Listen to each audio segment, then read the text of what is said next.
कहानी की शुरुआत में हम लोग रास्ते में जाते हुए दो बसेस को देखते हैं। इस बस में बहुत सारी फीमेल स्टूडेंट्स होती हैं। सभी लोग अपने क्लास के लिए जा रही थी। उन्हीं में से एक का नाम मित्सुको होता है। यहाँ पर वो अपनी नोट्सबुक में कुछ लिख रही थी। उसकी फ्रेंड उससे पूछती है, तुम हर वक्त क्या लिखती रहती हो? तुम्हें ये सब लिखकर क्या मिलेगा? तुम्हें हमारे साथ आकर एंजॉय करना चाहिए।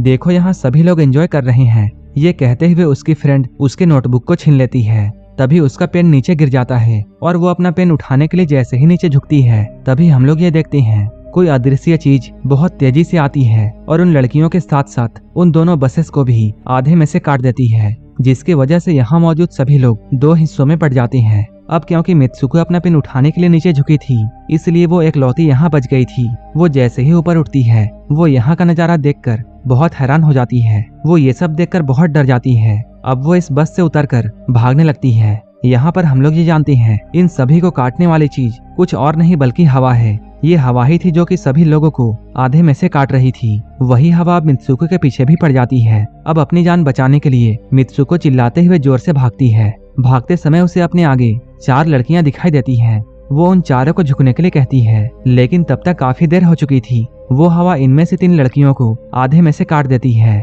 मित्सुको ने उनमें से एक लड़की को बचा लिया था। ये लोग अभी उठ ही रहे थे, तभी इन्हें साइकिलिंग करते हुए कुछ लड़कियां दिखाई देती हैं। वो लोग यहाँ से कहीं जा रही थी। ये लोग उन्हें भी बचाने की कोशिश करती हैं, लेकिन वो हवा उनके साथ भी वैसा ही करता है जैसा अभी अभी इन लोगों के दोस्तों के साथ हुआ। इसी दौरान वो लड़की भी मारी जाती है, जिसे अभी अभी मित्सुको ने उस अदृश्य चीज से बचाया था। अब मित्सुको बहुत डर जाती है और वो इधर उधर भागने लगती है। आगे हम लोग ये देखते हैं मित्सुको जब एक नदी के पास में जाती है, तब वो ये देखकर बहुत हैरान हो जाती है कि इस नदी में भी बहुत सारी लाशें पड़ी हुई हैं। उन सभी को उस हवा ने काट दिया था। यहाँ से वो एक डेड बॉडी के कपड़े लेकर चेंज कर लेती है। इसके बाद हम लोग ये देखते हैं मित्सुको अब चलते चलते एक स्कूल के पास में पहुंच चुकी है। यहाँ पर और भी बहुत सारी फीमेल स्टूडेंट्स होती हैं। अभी मित्सुको आगे बढ़ ही रही थी, तभी एक लड़की मित्सुको के पास में आती है। वो मित्सुको से पूछती है, तुम कैसी हो? वो लड़की मित्सुको की फ्रेंड थी, लेकिन मित्सुको को उसके बारे में याद नहीं था। इन लोगों की बातों से हम लोग ये समझ पाते हैं कि ये दोनों आपस में बहुत प्यार करती हैं। ये लोग अभी बात कर ही रहे थे,